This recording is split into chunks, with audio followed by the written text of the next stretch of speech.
What's up, everybody? This is Chris here from the Oak and Onion Board Game Podcast, and I have a super special guest with me at TokenCon this weekend. This is Paula Deming, Hello. and welcome to Oklahoma Oh my gosh, thank and you for having TokenCon. me. Yeah, we're I'm so so glad. excited to be here. Yeah, and thank you for doing this. It's super yeah. cool to get to sit down and chat with you. Yeah. So I just wanted to talk with Paula and let her share about who she is and what she does and her content that she makes. So first off, can you just tell us a little about who you are and Yeah. what your channels are, what kind of content you do, and where people can find you? Yeah, so hi, my name's Paula. I grew up in North Carolina, Okay. and then X number of years ago, I think like 15 or 16, 15 years ago. It's been too long to be able to keep track. I moved out to Los Angeles, Okay. and then I met my now husband, and I grew up playing. I don't know. I'm just going into my whole backstory. I grew up playing board games, the kind of board games that most people play Sure. growing up, I think, Yeah. like Monopoly, Life, Clue. Clue was my favorite. Um, and then my boyfriend at the time was like, hey, do you want to play I have like Axis and Allies and Settlers of Catan and this game Betrayal House on the Hill. Oh, nice. Do you want to play something? And I was like, yeah, I like board games. And we played Betrayal House on the Hill. And I was like, I'm sorry, what? This is a board game can do this? Right. And I was hooked. And we all have that moment, right? Yeah, Like everybody has that game the one game that that did makes them that for go, them. wait a minute, this isn't just Monopoly? Right. Like Yeah. this isn't just this boring thing Yeah. that my parents made me do and then we fought, Right. there's something actually really fun here. Yeah. Um, yeah, that's how I got into the hobby. Okay. And how long ago was that? Like, how long have you been active in the hobby? I've been active in the hobby for like 13 or 14 years, Okay. I think. Nice. Yeah, yeah.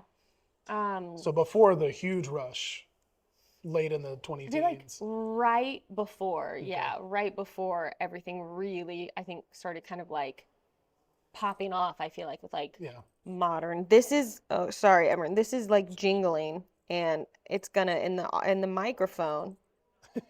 Can I, but I have it clipped on.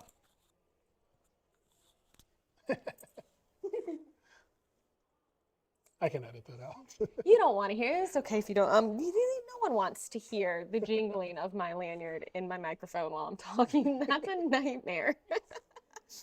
Um, yeah, so right as I feel like kind of that modern, now maybe people who've been in the hobby for a long time would be like, sure doesn't know what she's talking about, but Sure. right before I feel like everything got really, Yeah. like we were playing games like Shadows over Camelot, Okay. and that's a game that like felt new at the time, or second edition Descent, Okay. where like people now would look at those games like no one talks about them anymore. And Like they'd be they're like, it's kind of a outdated. classic. Yeah. That's outdated. Yeah, that's not a game we really play anymore. But that was like kind of the hot new thing for us, and Gotcha. we started playing.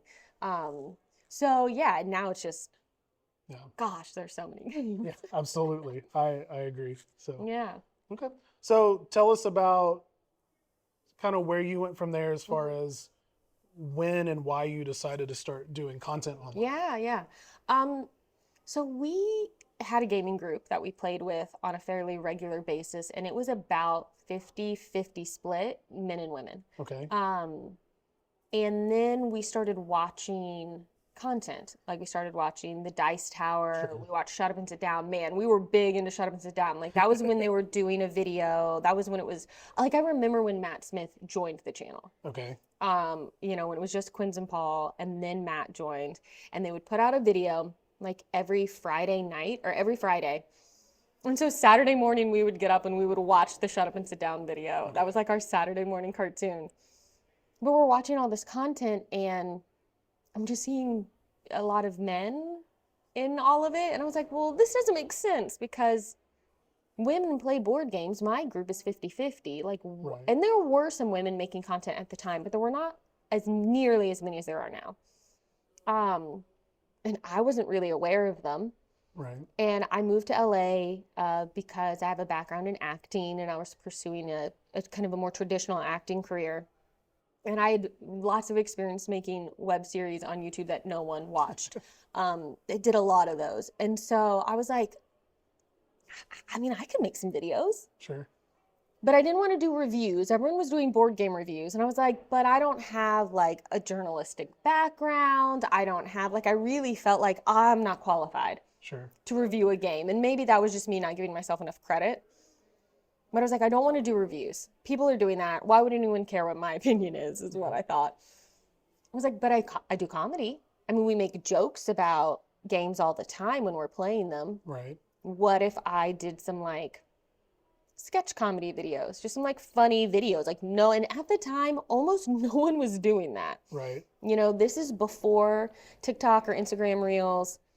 It was just YouTube. I was like, I don't feel like anyone's doing the short form comedy. And so I thought, well, I'll just try. I'll just do that. I like board games. I like jokes. I'll just do that. And then my first video did really well compared to what I thought it was going to do. Like I was like, Dream World, 500 people watched this. Yeah. And I think like 1,000 people watched it in the first day or something. And I was pretty like, good for your first video. what? My YouTube channel jumped like doubled in subscribers. I went from like 500 subs to 1,000 subs or something, you know, like, and I was just like, what's happening? And then Tom Vassell like mentioned my second video in like a board game breakfast. And I was like, I'm watching him like, Tom Vassell just said my name. What's happening? I've made it. Yeah, I like literally, I screen grabbed the moment of the video. I paused it and I screen grabbed where he like has the like image of my video next to him. And I like screen grabbed it and I like sent it to people. That's great. So we literally were like, okay, we've made 2 of these. I guess we should keep making them. At that point, you can't stop, right? Yeah, well, and it for me, you know, I had tried so many versions of performing and making videos that just like 100 people would watch or whatever, and that's great and that's fine. But this was something that felt like it was hitting, like people got it, and it's one of the most creatively validating things I think I've experienced. And so, you know, my partner was like, look, sometimes we walk through the doors that are opening. Like, this is the door that's opening. That's the one you should walk through. Right. And so I just kind of went in on, okay, let's make more of these. And so I started really just doing those sketch comedy videos. And that has branched out now to a variety of different things. But yeah, that's how it started with Things Get Dicey. That's super cool. That's great. Okay, so you mentioned the name, Things Get Dicey. Is that, what channels are you on? Where can people find you? Yeah. So my YouTube channel is actually just under my name, Paula Deming. And the sketch comedy series on it is called Things Get Dicey. So like if you go to YouTube and you type in either of those things, it should pull it up for you. Gotcha. So one of the other things I do, buckle up because I do a lot of different things. I am a cast member on the podcast This Game Is Broken. It's a board gaming comedy panel show. Gotcha. I like to pitch it as, if you're an NPR nerd, if you ever listen to Wait, Don't Tell Me, it's kind of like that for board games. Some people know what I'm talking about. Okay. I can tell you don't. I don't believe I can tell from the look on your face. But it sounds interesting, so. It's super fun. It's just a comedy quiz show. Okay. And it's got me, Matthew Jude, Dave Luza, and Nick and Mike Murphy, the brothers Murph on it. Yeah. We've won a Golden Geek, so congratulations. You should listen to it. Thank you. I do a lot of tabletop RPG actual play content these days, which is a thing I like started moving into. So I play D&D adjacent games. For other people's entertainment, you can find me on the Glass Cannon Network.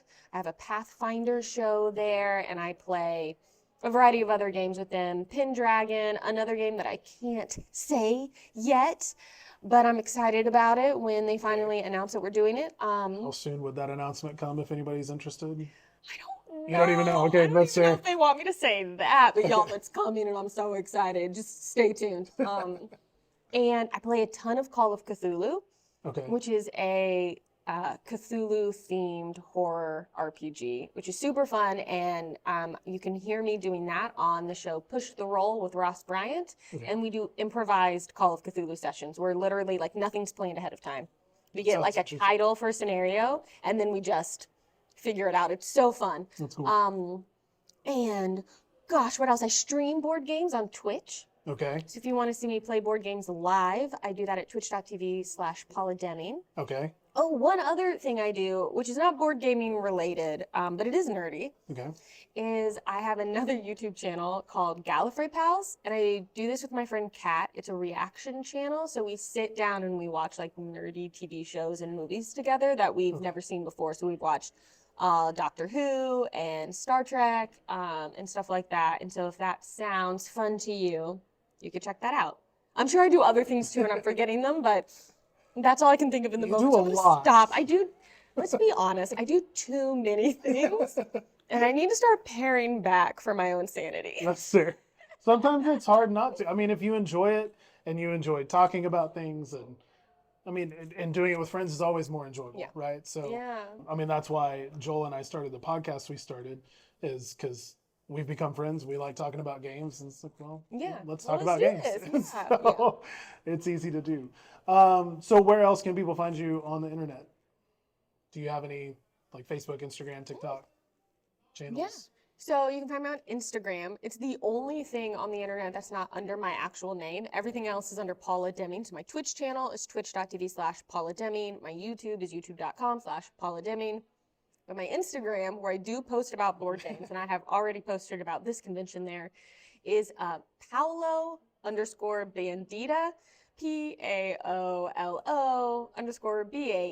PAOLO_BANDITA. It's because I made this account using a nickname I had in college. And then when it slowly morphed from like a personal account to more of like a, hey, this is where I'm posting about my work account. Right. And I recently actually went to look and see if I could change the account to being my name, and someone already has it. So Oh no. That's a if you bummer. don't follow a Paula Deming on Instagram, it's not me, unless you know that person, but it's not me. Gotcha. That's a bummer. You will see lots of pictures of me on the account if you under Paolo Bandita. Okay. Under Paula Deming, that's whoever that is. I don't know them. That's fair. Yeah. I kind of did the same thing. I started posting about board games on my Instagram page and have thought for years about rebranding it as something, but I've never come up with anything that I wanted to stick. Yeah. So I'm just still me, and that's what I That's post just it. about. So you mentioned a lot of different game types, and you do a lot of different types of media. So do you have a preferred type, or you mentioned you do a lot of TTRPG stuff. Yeah. You also play a ton of board games. So do you have a specific niche that you prefer? Like if you had to pick for a night, I want to sit down and play this type of game. What's your ideal?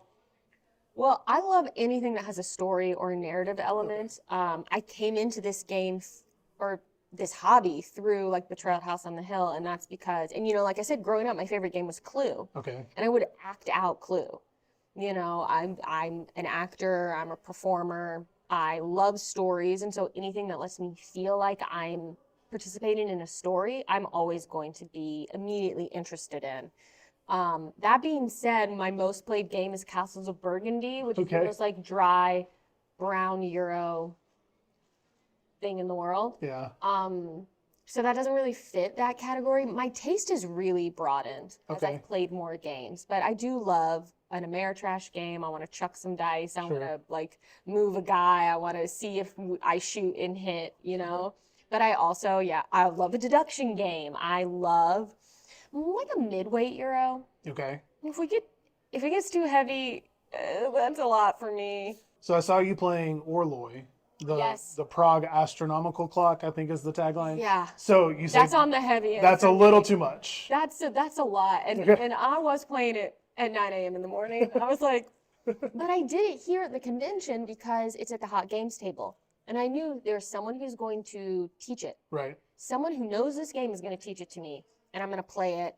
And if I need to leave early, I need to leave early. I'm not necessarily, it's a convention, so I'm not necessarily committing to the whole thing. So I thought if I'm ever going to experience this, this is the way to do it. Yeah.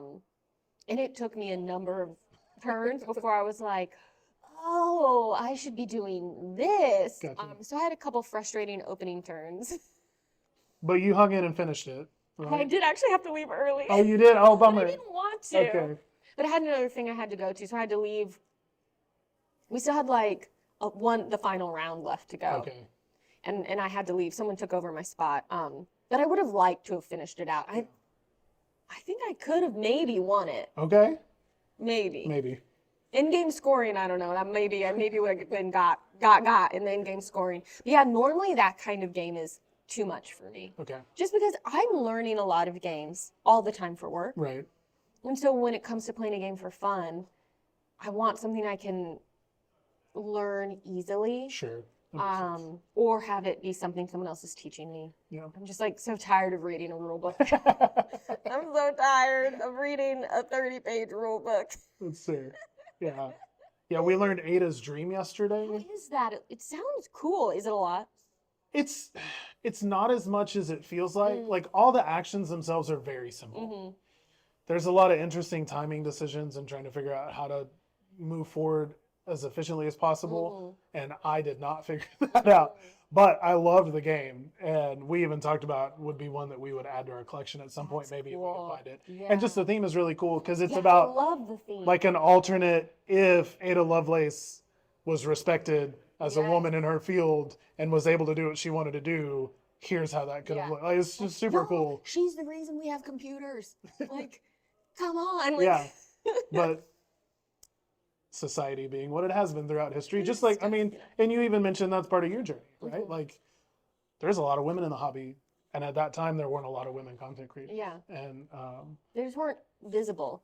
And it's so cool now to see how that landscape is changing. Absolutely. I know so many female content creators, or, just all different kinds of people who now feel more comfortable, I think, putting themselves on camera and talking about games. I think it's become much more opening and welcome. And that's just because a few people started doing it.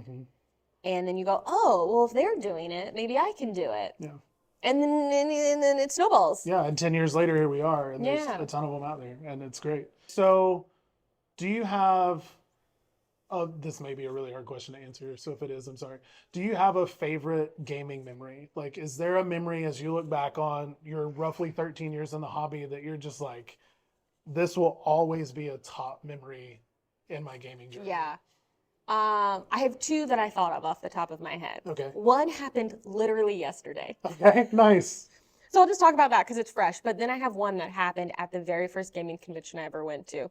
Okay, so the one yesterday, we were playing a game of Fate of the Fellowship, which is the kind of Lord of the Rings pandemic game, but it feels different. It uses, you can see the backbone of pandemic in there, but it doesn't feel, to me, it doesn't feel like pandemic. And it's very like cinematic. I mean, you are really like, when you have your objective you're trying to meet, and they can be different every game, you're really doing the different plot points from the books, And we had this moment where we got to the end, and all that was left was like, we had to figure out how to get my objective completed, and then Frodo had to get into Mount Doom, chuck in the ring, and you make one final die roll to see if you survive it, basically. And we realized that we were like, we only have 4 turns left and we need like 6. Oh, no. So what do we do? And we just sat there and we plotted it out, and we realized we had this special event card where the Eagles could pick up Frodo, fly him into Mount Doom, and then we do this like, we have to roll this crazy die roll, because if you do that, if you move Frodo with the Eagles, you have to like roll all these dice and like something really bad could happen. And we're like, look, it's either that, take that big risk, or we don't get to try it at all. So we're like, okay, let's try it. And we like came up with this plan together, played this card, Frodo flies on the Eagle to Mount Doom, we like roll the dice and win, basically. And it was like literally I like jumped up and cheered like at the table. It was so incredible. It was such a good ending. It was like how you want a cooperative game, right? Like by the skin of your teeth, you do it. So that's very fresh in my mind. It was super fun. That's great. My other one is, so the very first convention I ever went to was actually the very first Shucks, which is the Shut Up and Sit Down convention that they used to do in Canada. So we went up to Vancouver, and it was like a couple hundred people at this convention or something. It was very small. And we started playing the game Modern Art. I don't know if you've played this game. I have not, but I know what you're talking about. It's an older Knizia game, and we played the version that came out in like the 90s. So the card art is like, Because the game is you have your different like museums and you're auctioning off your art. And so you have cards and each one does a different auction style. And it's like real art on the cards. And you like put up a card and you're like, cool, this is a public auction, have at it. And the value of the cards themselves are determined by, at the end of the round, whichever artist has sold the most art, their art is worth the most. So you're kind of determining the value of the art as you play based on what artist you're investing in. Right. Okay, so but why is that memorable? Well, I don't know. The art on this edition from the 90s, it's like magic eye art. You know, it's like, it looks like that. It is, no offense if you're the artist in that game, but it is so ugly. It's like the worst stuff I've ever looked. I was like, and so we're just laughing at this really ridiculous looking art while we're sitting here playing this game and like leaning into trying to convince people why they should buy this weird like magic eye thing, you know, and we laughed. It is still to this day the most I've laughed playing a game. That's fun. That session of modern art. We went and we bought the game after. We got the new version where it actually has like nice art. Sure. And it's still super fun. It's one of my favorite games. But I've never laughed as much as playing that game of modern art at that convention. It was just, yeah, I think that will always be one of my favorite games because of that experience. That's really cool. Yeah. And it sounds like I'm laughing about it because the whole point of the game is to bid on art, and the art was horrible. Bad. We're just like, you know, want this thing of like, it looks like a repeated pattern of chickens? You want that? It would look so good above your mantle, you know, like just really leaning in. Yeah, if you can get into it and everybody's having fun, I mean, that's both of those things that you shared, the Fate of the Fellowship and that one, like that's why we play games, right? Yeah. For those like experiences. Funny, just constant, and you're gonna laugh about it for the rest of your life moments, or those moments where like everybody's just all in and you succeed and didn't expect to, and it, you know, like that's the fun of that's the fun of games right there, and so that's great. Well, thanks again for doing this. Oh my gosh, thank you for having me. Yeah, and we're glad you're here at TokenCon, and I'm so excited to be here. I'm having such a good time. That's great. Our small little convention, but this is our 5th year? Yes, this is our 5th year being just coming to the convention as attendees, and it keeps growing every year. And so it's a great size. Like this is the kind of convention I really want to be at right now. I've done a lot of like consumer focused conventions, you know, like PAX Unplugged isn't as much, but still like a PAX Unplugged, a Gen Con, an Essen, where it's more about like, look at all the new games and buy them. And that's fun, but you get to a point where you're like, I have seen this exhibitor's hall. Like, I've seen it. I saw it 3 conventions ago. It's like, they all look the same. And I just was like, I want to go to a place where I can play games. I just want to like interact with people and play games. And that's exactly like what this convention is. And I'm just really very happy to be here. Well, good. We're glad you're having a good time. Yeah. And thanks again for interviewing us. So again, check Paula out online. She's on YouTube, Twitch, Instagram, TikTok, right? No, not TikTok. Let me say that again. On TikTok, but I'm not really on TikTok. I keep thinking, should I get on TikTok? But I'm not really doing That's fair. I'm not a huge TikTok fan, but we're doing it for the podcast. So. Yeah. But yeah, so check her out online. Her content's funny and engaging, and whatever type of content you're into, it sounds like she has something that you would enjoy. Look, do you like comedy sketches? I got that. Do you like strategy videos? I have some of those, but I make jokes in them, so be prepared. I got playthroughs. I got live streams. I got top 10 lists. She's got it all. So versatile. So... Well, thanks again, Paula, and we hope you enjoy your time here at TokenCon in Oklahoma City, and hope we get to connect again sometime. Yeah. Awesome. Yeah.